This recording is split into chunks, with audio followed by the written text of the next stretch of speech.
Bonjour à toutes et tous, bienvenue dans cette nouvelle vidéo. Cette vidéo fait partie de la série consacrée à l'envers du décor du freelancing. C'est une série que j'ai voulu mettre sur pied pour permettre aux personnes de se rendre compte de ce que c'est d'être freelance, parce qu'on a la partie visible de l'iceberg, on a la partie qu'on connaît bien et qui est largement montrée sur les réseaux sociaux. Quand on passe un petit peu sur l'envers du décor, tout de suite il y a un peu moins de monde et moi ça me semblait important de vous parler aussi de ces sujets-là. Il s'agit ici du 3e épisode de la série. Si vous n'avez pas déjà vu les 2 premières vidéos, je vous invite à les voir. Ça vient aussi compléter ce que je vais dire ici.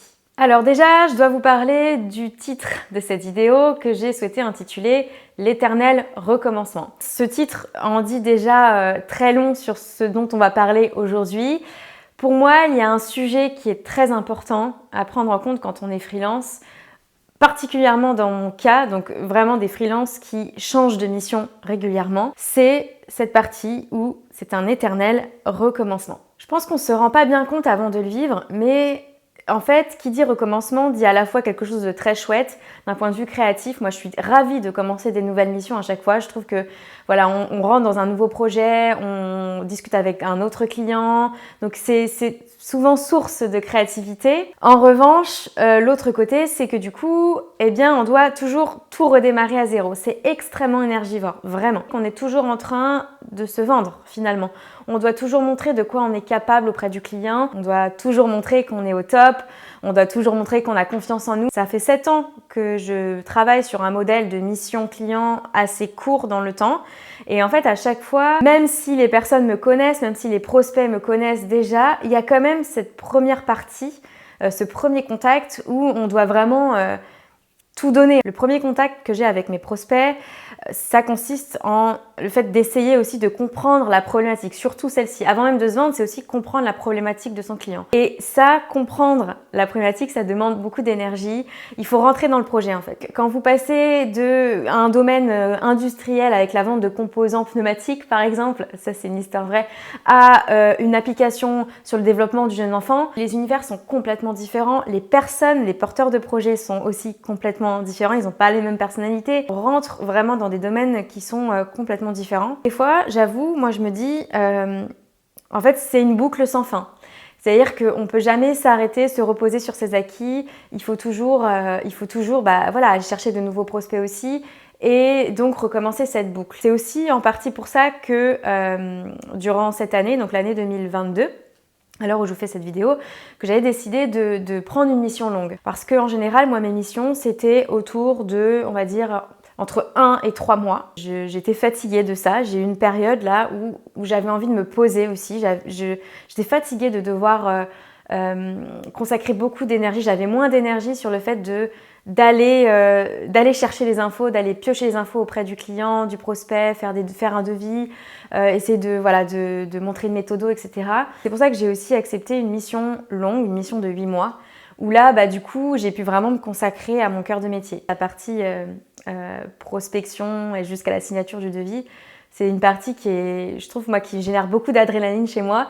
J'adore ça, mais en fait, moi je suis sur les rotules à chaque fois après. Ça m'épuise alors qu'en fait, c'est que le début de la mission. Donc c'est ça, on donne tout pour que ce soit signé.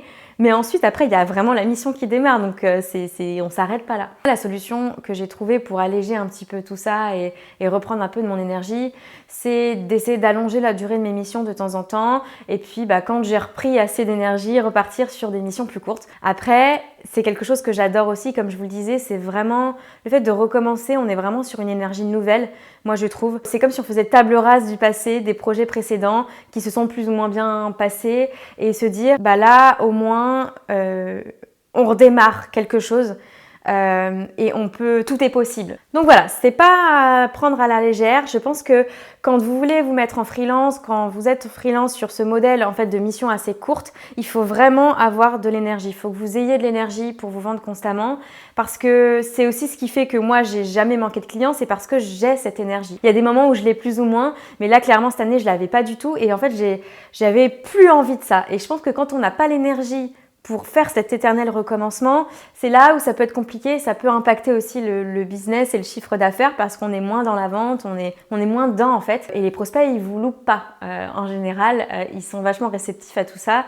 Et donc quand vous n'êtes pas au top, en général derrière ça convertit pas et ce prospect ne devient pas forcément un client. C'est d'ailleurs pour ça que moi j'ai beaucoup de confrères et de consoeurs à moi qui préfèrent largement prendre des missions longues, un peu sur le modèle dont je vous parlais précédemment, parce que ça les fatigue en fait, de toute cette partie avant-vente, ça les fatigue. Et je comprends complètement. Après, pour moi, freelance et liberté, ça rime justement avec le fait de pouvoir changer régulièrement, d'être sur des prestations assez courtes parce que ça permet aussi d'autres libertés à côté. Mais la contrepartie, c'est ce niveau d'énergie et franchement, ça, on ne peut pas y échapper. C'est juste de prendre conscience que ça prend de l'énergie, que c'est normal aussi si vous êtes fatigué de tout ça. Enfin, moi, je trouve que c'est complètement normal. On a tous ces périodes-là. La conclusion de cette vidéo, c'est que le freelancing, ça rime aussi avec un éternel recommencement qui, à la fois, est source de liberté, d'enrichissement, de plein de belles choses. Et le point négatif, c'est cette fatigue que ça peut générer de toujours, constamment, devoir se vendre et rentrer dans le projet d'un client et redémarrer tout de zéro, comme si l'expérience que vous aviez avant sur d'autres missions n'impacte pas celle que vous allez démarrer. Je serais super curieuse de savoir ce que vous en pensez, vous. Est-ce que vous ressentez ça si vous êtes déjà freelance? Est-ce que cette partie éternel recommencement, c'est un sujet pour vous? Est-ce que ça génère de la fatigue? Est-ce que vous voyez un peu ce que je veux dire? Je serais aussi ravie d'avoir le retour de ceux qui ne sont pas freelance. Mais justement, est-ce que c'est un sujet qui vous fait peur? Qu'est-ce que vous en pensez de tout ça? Sur ce, je vous souhaite une très belle journée et je vous dis à très vite pour une prochaine vidéo. Ciao!